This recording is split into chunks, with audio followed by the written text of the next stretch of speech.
to my home. I'm Mel Hauswrath in D204, and I would like to show you some of the things that interest me. One of them came from my nephew in France, and I didn't know what it was, but I have learned that it distributes confectioner's sugar on donuts or any other dessert that you might want. And these angels were in Mexico.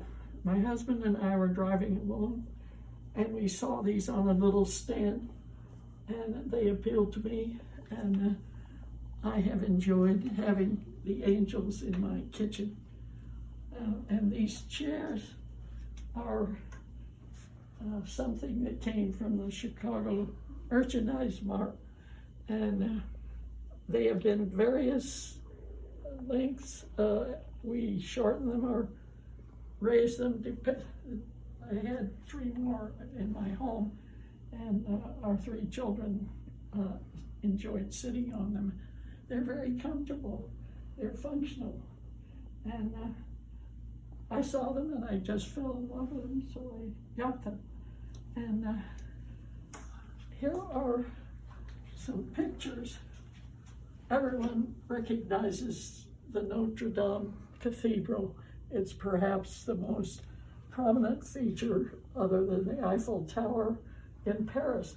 And here it is. I purchased these photographs at a stand like this, and framed them when I got home. As you know, the tower fell when the cathedral burned, but fortunately the whole world contributed, and there's a very fine architect who has promised to restore the cathedral to its original condition. And this photograph is of Sacré-Cœur, a mountain or a hill in Paris where the Bohemian types gather, and it's not far from the cathedral. But here is a gargoyle on the side of the cathedral. You can see the foggy city below. Now, my coffee set I'm particularly fond of. I wanted a coffee set, so I wrote to my friend Evald Nielsen, who studied with George Jensen, and I couldn't afford George Jensen, but I asked Evald Nielsen if he would design a coffee set for me, and he did. And my dad was in Denmark on business and brought it home, and I had asked Evald Nielsen to look at pictures I sent him of American contemporary coffee sets, and he wrote me a nice letter and said, those are very nice, but silver, and they are silver, is a precious metal, and like a beautiful woman, a precious metal should be composed entirely of curves. So this set is composed entirely of curves. And I think the plain glass tray sets it off perfectly. And if you can believe it, the pitcher holds 13 cups. So I've used it quite a bit and enjoy it every time. So we can go to the next room. These chairs I saw in downtown LA. There was a contemporary furniture store going out of business, and they said, if you'll pay cash and let us put the chairs in your car, you can have them for a reasonable amount. I think it's about $900. And they didn't have the table, so I designed a table, and I went to look for tables, and all the tables were too fancy. Anyway, my interior decorator, said she knew a man in down in the black section of South Central who could weld up anything. So I drew the table legs and holder, but he didn't put a top on it. So I covered the top with the same upholstery material that the seats are made out of. And then it looked sort of blank. So I put this piece of parchment paper, which my husband and I found in Egypt.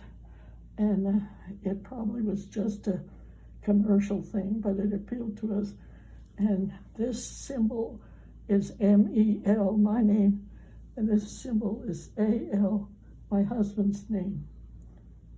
So I get to look at it and enjoy it frequently.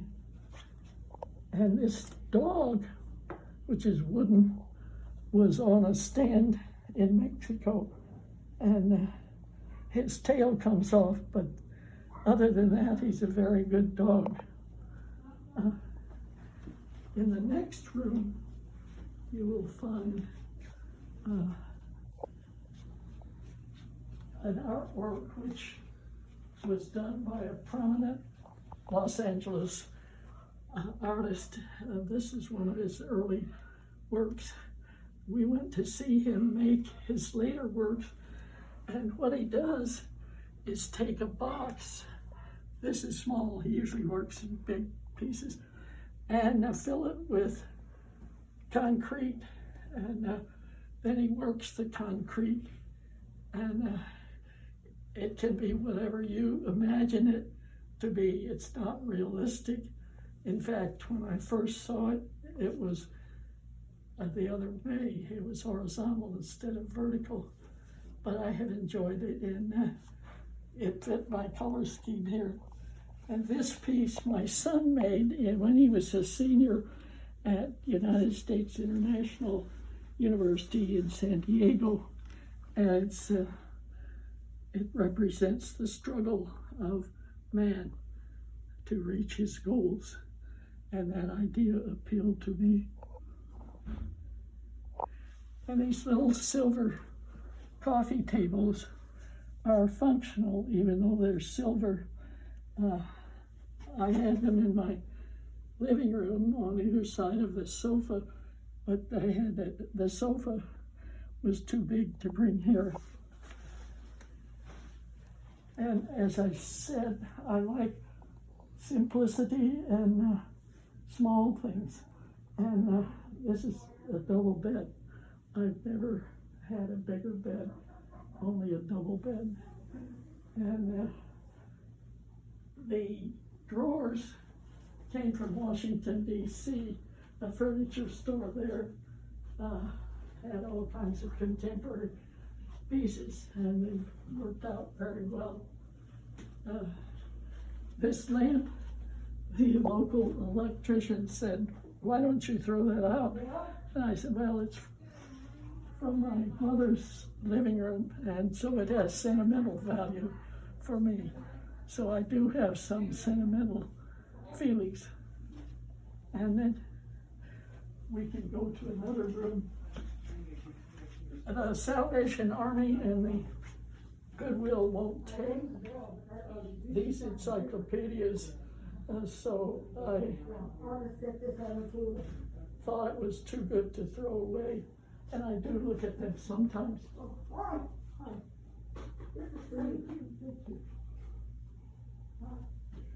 Yeah. They're making a movie. How funny is it?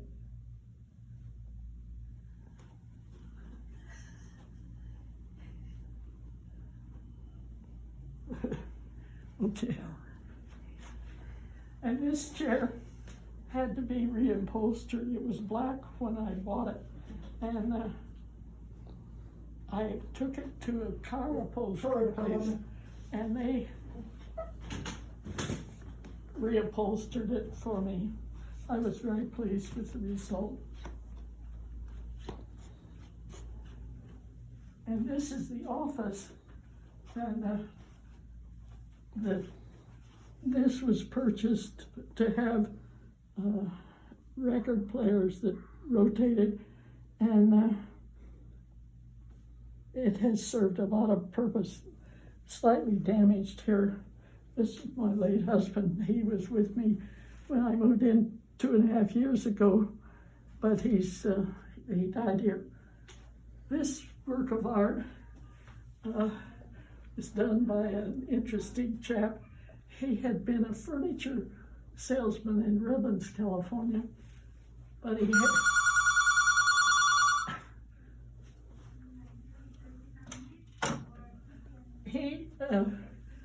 had an affair with his boss's wife, so that ended his career. So he became an artist, and he's still an artist. And he had an aunt who left him a lot of money. And this is the watercolor of his aunt. And he exhibited it in down in Laguna Beach. They have an annual outdoor exhibit of a variety of artist work. And they asked him to take it down because they thought it was a hand pressing on a breast, and they said that was immoral. And it wasn't at all. She was wearing a nice white shawl. So his aunt didn't like the picture, and he said, "Help me get rid of it," so we bought it. And the rest of the, well, this was carved in